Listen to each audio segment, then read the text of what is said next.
आज हम 6th chapter का 8वां टॉपिक शुरू करेंगे, नवीन भक्ति पंथ। इसमें आपने ये पढ़ना है कि इस काल में जो 3 प्रमुख प्रभावकारी संत कवि हुए हैं, आपने उनके बारे में पढ़ना है। कबीर के बारे में पढ़ोगे आप, गुरु नानक जी के बारे में पढ़ोगे और मीराबाई के बारे में आप पढ़ोगे। तो 8.1 टॉपिक हम शुरू कर रहे हैं जो कि कबीर जी के ऊपर है। तो इसमें लिखा हुआ है कबीर, ब्रैकेट में लिखा हुआ है लगभग 14वीं से 15वीं शताब्दी, यानी कि 14वीं से 15वीं शताब्दी में कबीर जी जो हैं वो हुए और ये अपरितम थे। अपरितम का मतलब लोगों में ये बहुत ज़्यादा प्रिय थे, लोग इनको बहुत ज़्यादा पसंद करते थे। इतिहासकारों ने उनके जीवन और काल का अध्ययन उनके काव्य और बाद में लिखी गई जीवनियों के आधार पर किया है। तो बाद में जो उनकी जीवनियाँ लिखी गई या उनका काव्य वगैरह लिखा गया, उसके आधार पर इतिहासकारों ने उनके बारे में बताया है। नेक्स्ट पैराग्राफ है, कबीर की बानी 3 विशिष्ट किंतु परस्पर व्याप्त परिपाटियों में संकलित है। तो ये कबीर की बानी जो है कितनी परिपाटियों में है, तो वो 3 परिपाटियों में है। पहली है कबीर बीजक, जो कि वाराणसी और उत्तर प्रदेश में संरक्षित है और ये कबीर पंथियों द्वारा संरक्षित रखी गई है। दूसरी है कबीर ग्रंथावली, जो कि राजस्थान के जो दादू पंथी हैं उन्होंने रखी है। और तीसरी जो इनकी बड़ी है वो है आदि ग्रंथ साहब। तो इस तरह से कबीर की बानी जो है वो किस किस में है, कबीर बीजक में, कबीर ग्रंथावली में और आदि ग्रंथ साहब में। तो आपको ये तीनों नाम याद होने चाहिए। कबीर बीजक जो है ये वाराणसी और उत्तर प्रदेश में कबीर पंथियों द्वारा, और कबीर ग्रंथावली राजस्थान में दादू पंथियों द्वारा रखी गई। इसके बाद नेक्स्ट पैराग्राफ, कबीर जी की जो रचनाएं हैं वो अनेक भाषाओं और बोलियों में मिलती हैं और इनकी कुछ रचनाएं जो हैं वो उलट बासी हैं। तो इनकी कुछ रचनाएं उलट बासी हैं, तो कई बार इस तरह भी आ जाता है क्वेश्चन कि कबीर की उलट बासी रचनाओं से आप क्या समझते हैं।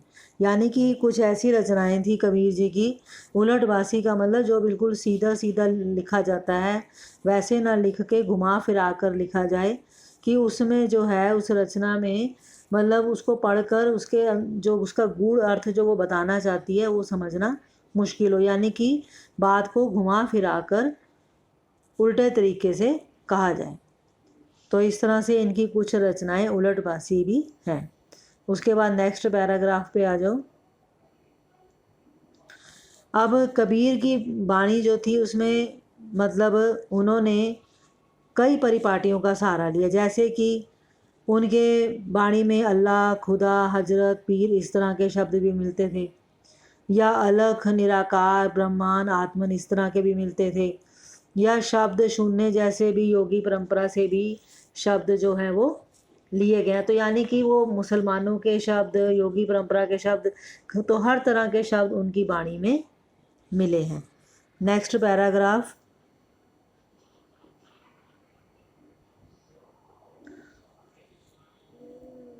ये जो कबीर हैं ये एक ईश्वरवाद और मूर्ति भंजन का समर्थन करते हैं।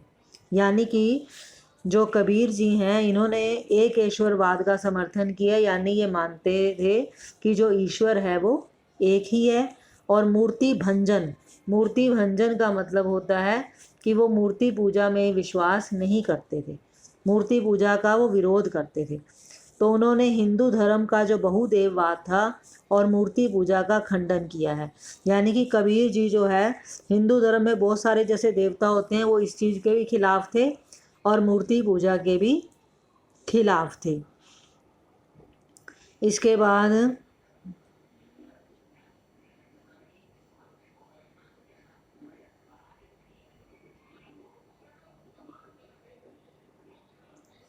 इस पैराग्राफ पे आप आ जाएं। इस विषय पर आज भी विवाद है कि वह जन्म से हिंदू थे या मुसलमान, और यह विवाद अनेक संत जीवनियों में उभर कर आते हैं, जो कि 17वीं शताब्दी यानी उनकी मृत्यु के 200 वर्ष बाद लिखी गई। तो उनकी जीवनियाँ जो हैं 200 साल बाद लिखी गई थी और इस बात में हमेशा वो रहा है, विरोध रहा है कि वो हिंदू थे या मुसलमान थे। वैष्णव परंपरा की जो जीवनियाँ हैं उसमें कबीर को जन्म से हिंदू कबीरदास बताया गया है। मतलब उनको वैष्णव परंपरा की जो जीवनियाँ हैं वो कहते हैं कि कबीर जन्म से हिंदू थे, लेकिन उनका जो पालन पोषण है वो गरीब मुसलमान परिवार में हुआ जो कि जुलाहे थे, और वो कुछ समय पहले ही इस्लाम धर्म के अनुयायी बने थे, यानी कुछ समय पहले ही वो मुसलमान बने थे। और इन जीवनियों में यह भी कहा जाता है कि कबीर को भक्ति का मार्ग दिखाने वाले जो थे उनके गुरु रामानंद थे।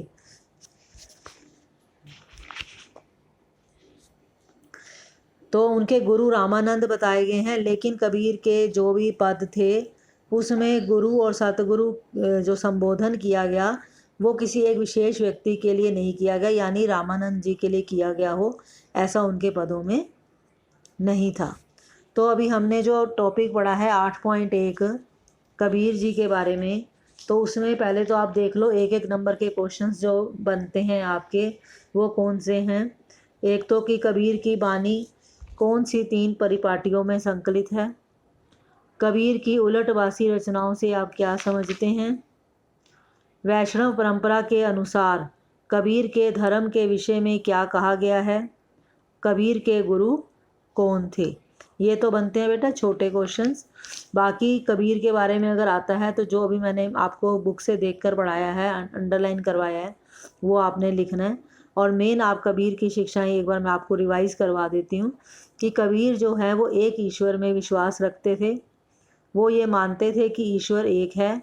मूर्ति पूजा के वो खिलाफ थे। जाति पाति का भी वो खंडन करते थे। ऊंच नीच की भावनाओं को वो नहीं मानते थे। हिंदू मुस्लिम में वो भाईचारा प्रेम भाव जो है इस पे विश्वास रखते थे। और इस तरह से जितने भी ये कट्टर मुसलमान होते हैं या ब्राह्मण होते हैं उनकी बातों का ये खंडन करते थे। अब नेक्स्ट टॉपिक है हमारा बाबा गुरु नानक और पवित्र शब्द। ये जो तीनों हैं कबीर, गुरु नानक या मीराबाई, तो तीनों में से कोई एक के ऊपर कई बार पेपर में आ जाता है। तो अब ये बाबा गुरु नानक वाला जो टॉपिक है इसमें लिखा हुआ है कि बाबा गुरु नानक का जो जन्म है वो एक हिंदू व्यापारी परिवार में हुआ। ये 1469 से 1539 का इनका जीवन रहा। और इनका जो जन्म स्थल है वो ननकाना गांव था। इन्होंने फारसी पढ़ी और लेखाकार के कार्य का प्रशिक्षण प्राप्त किया। लेखाकार वो होते हैं जो अकाउंट्स का काम वगैरह करते हैं। इनका जो विवाह था वो छोटी आयु में हो गया, किंतु उन्होंने अपना अधिक समय सूफी और भक्त संतों के बीच में गुजारा और इन्होंने दूर दराज की यात्राएं भी की। तो गुरु नानक देव जी का मेन आपने ये जो फर्स्ट पैराग्राफ पढ़ा है इसमें मेन बात यही है कि ननकाना गांव में उनका जन्म हिंदू व्यापारी परिवार में हुआ था। अब नेक्स्ट पैराग्राफ है कि बाबा गुरु नानक का जो संदेश है उनके भजनों और उपदेशों में निहित है। यानी कि उन्होंने जो भजन या उनके जो उपदेश थे उसी में उनका संदेश हमें पता चलता है। उन्होंने निर्गुण भक्ति का प्रचार किया। अभी हमने जो पहले उनका पढ़ा था कबीर जी का कि वो मूर्ति पूजा के खिलाफ थे, यानी कि जो कबीर जी थे वो भी निर्गुण भक्ति को मानते थे। और ये जो गुरु नानक जी हैं ये इन्होंने भी निर्गुण भक्ति का ही प्रचार किया। निर्गुण भक्ति आपको याद होगा 2 तरह की भक्ति बताई गई थी आपको। तो निर्गुण भक्ति वो होती है जिसमें कि भगवान का ये मानते हैं कि कोई आकार लिंग रूप कुछ नहीं है, इसलिए भगवान की कोई मूर्ति नहीं बनाई जाती। तो निर्गुण वाले मूर्ति पूजा के खिलाफ होते हैं। तो गुरु नानक जी ने मूर्ति पूजा का विरोध किया, निर्गुण भक्ति का प्रचार किया और धर्म के जितनी भी बाहरी आडंबर होते हैं जैसे कि यज्ञ करना या अनुष्ठानिक स्नान हो रहा है या मूर्ति पूजा हो रही है या कोई कठोर तप हो रहा है या किसी की बलि दी जा रही है, तो इस तरह के जो आडंबर थे उन्होंने उसका विरोध किया गुरु नानक जी ने। और उन्होंने हिंदू और मुसलमानों के धर्म ग्रंथों को भी उन्होंने नकारा। यानी कि हिंदू और मुसलमानों की जो भी गलत बातें थी वो उन्होंने दुनिया के आगे रखी। अब बाबा गुरु नानक के लिए परम पूर्ण रब का कोई लिंग या आकार नहीं था। वो ये मानते थे कि जो परम पूर्ण रब है उसका ना कोई लिंग है और ना ही उसका कोई आकार है। उन्होंने इस रब की उपासना के लिए एक सरल उपाय बताया। उन्होंने कहा कि ये रब की उपासना यानी उसकी जो पूजा करने का तरीका है, उन्होंने क्या उपाय बताया कि निरंतर स्मरण और नाम का जाप, हमेशा ईश्वर को याद रखो और उसका नाम का जाप करते रहो। तो उन्होंने अपने विचार पंजाबी भाषा में शब्द के माध्यम से सामने रखे। तो वो जो उनके भजन थे वो शब्द उनको बोला गया, तो इस तरह से उनके विचार शब्द के माध्यम से लोगों तक पहुँचे। नेक्स्ट पैराग्राफ, बाबा गुरु नानक के भी अनुयायी थे जैसे उनको मानने वाले। तो बाबा गुरु नानक ने अपने अनुयायियों के साथ एक फिर समुदाय बनाया जिसको कि संगत कहा गया, और वो मिलकर अपना उपासना वगैरह करते थे, सामूहिक रूप से वो पाठ करते थे।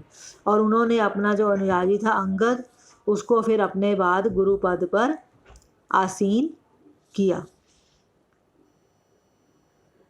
नेक्स्ट, ऐसा प्रतीत होता है कि बाबा गुरु नानक किसी नए धर्म की संस्थापना नहीं करना चाहते थे, लेकिन उनकी मृत्यु के बाद उनके अनुयायियों ने अपने आचार व्यवहार को सुगठित कर अपने को हिंदू और मुसलमान दोनों से पृथक चिन्हित किया। बाबा गुरु नानक ऐसा कुछ नहीं चाहते थे कि कोई नया धर्म बने, लेकिन जो बाद में उनके अनुयायी थे उनको लगा कि हमें अपने आप को हिंदू और मुसलमान दोनों से अलग दिखाना चाहिए। तो वो जो 5वें गुरु थे अर्जुन देव जी ने, उन्होंने बाबा गुरु नानक और उनके 4 उत्तराधिकारियों बाबा फरीद, रविदास, कबीर की बाणी, इन सबको आदि ग्रंथ साहब में संकलित किया, यानी उनकी जो बातें थी वो आदि ग्रंथ साहब में जोड़ी गई। इनको गुरबानी कहा जाता था और ये अनेक भाषाओं में रचे गए। 17वीं शताब्दी के उत्तरार्ध में 10वें गुरु गोबिंद सिंह जी ने 9वें गुरु तेग बहादुर की रचनाओं को भी इसमें शामिल किया। जो 10वें गुरु थे गोबिंद सिंह जी, उन्होंने 9वें गुरु जो तेग बहादुर थे उनकी रचनाएं भी उसी आदि ग्रंथ साहब में शामिल की, और इस ग्रंथ को फिर क्या कहा गया, गुरु ग्रंथ साहब कहा गया। गुरु गोबिंद सिंह ने खालसा पंथ की नींव डाली। खालसा पंथ का अर्थ क्या होता है वो ब्रैकेट में लिखा हुआ है, पवित्रों की सेना। तो उन्होंने खालसा पंथ शुरू करा गुरु गोबिंद सिंह ने, और उन्होंने उसके 5 प्रतीक बताए। क्या क्या 5 प्रतीक थे? एक तो बिना कटे केश, बाल नहीं काटने हैं। कृपाण रखनी है, कृपाण आपने देखा होगा सरदार लोग रखते हैं, वो एक चाकू, वो तलवार टाइप होती है। कच्छ है, कच्छ पहनना है। कंघा भी रखना है अपने पास, और लोहे का कड़ा भी पहनना है। तो अभी हमने जो गुरु नानक जी के बारे में पढ़ा है बेटा, इसमें भी कई 1-1 नंबर के छोटे क्वेश्चंस बनते हैं।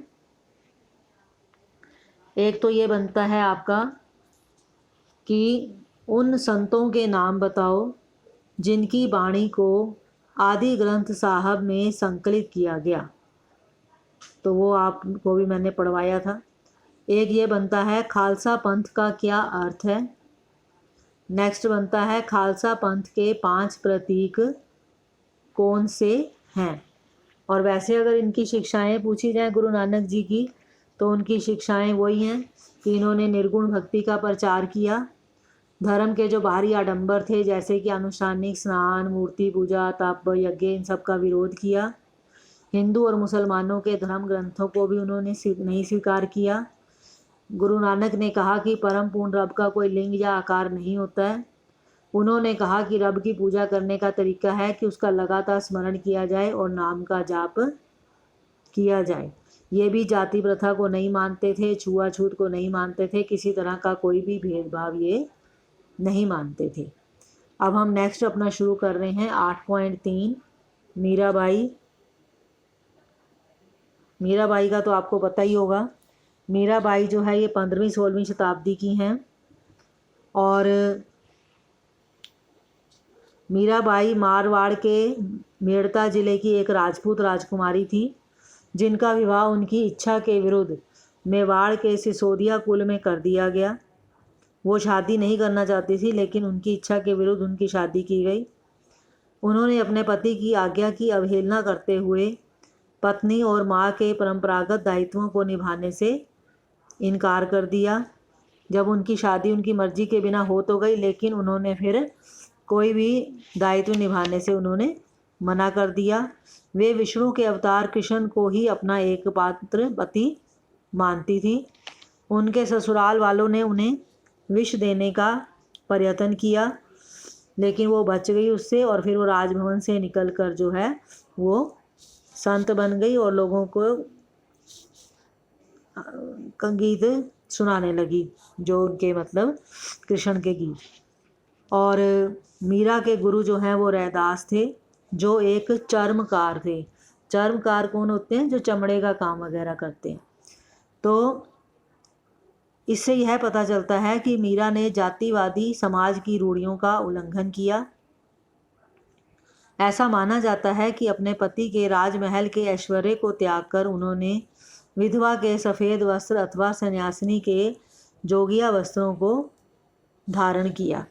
तो इसमें कई बार क्वेश्चन इस तरह से आ जाता है कि मीरा के गुरु कौन थे, और इससे हमें किस बात का पता चलता है। तो मीरा के गुरु रैदास थे और वो एक चर्मकार थे। तो इससे हमें किस बात का पता चलता है? इससे हमें ये पता चलता है कि वो जातिवादी समाज की रूढ़ियों को नहीं मानती थी, यानी वो जातिवाद की भावना को नहीं मानती थी। क्योंकि मीराबाई खुद क्या थी? वो एक राजकुमारी थी, रानी थी, यानी कि उच्च घराने की थी, और जो उनके गुरु थे वो नीची जाति के थे। तो वो जातिवाद को नहीं मानती थी, ये हमें पता चलता है। और वैसे मीराबाई के अगर ऊपर क्वेश्चन आ जाता है तो जो भी हमने अंडरलाइन करा है वही सारा पॉइंट्स में देना है। उसके बाद नेक्स्ट टॉपिक है 9वां, धार्मिक परंपराओं के इतिहासों का पुनर्निर्माण। ये ऐसा कोई इम्पोर्टेंट नहीं है, इसमें थोड़ा सा ही हम पढ़ लेते हैं।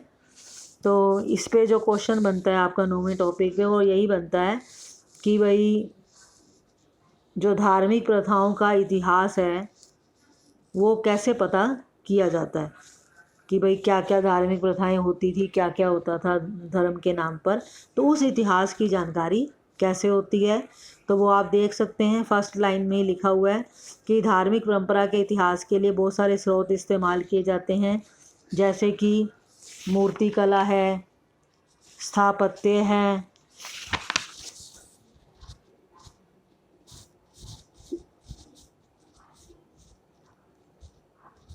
मूर्तिकला, स्थापत्य, धर्म गुरुओं से जुड़ी हुई कहानियाँ, और दैवीय स्वरूप को समझने को उत्सुक स्त्री और पुरुषों द्वारा लिखी गई काव्य रचनाएं आदि।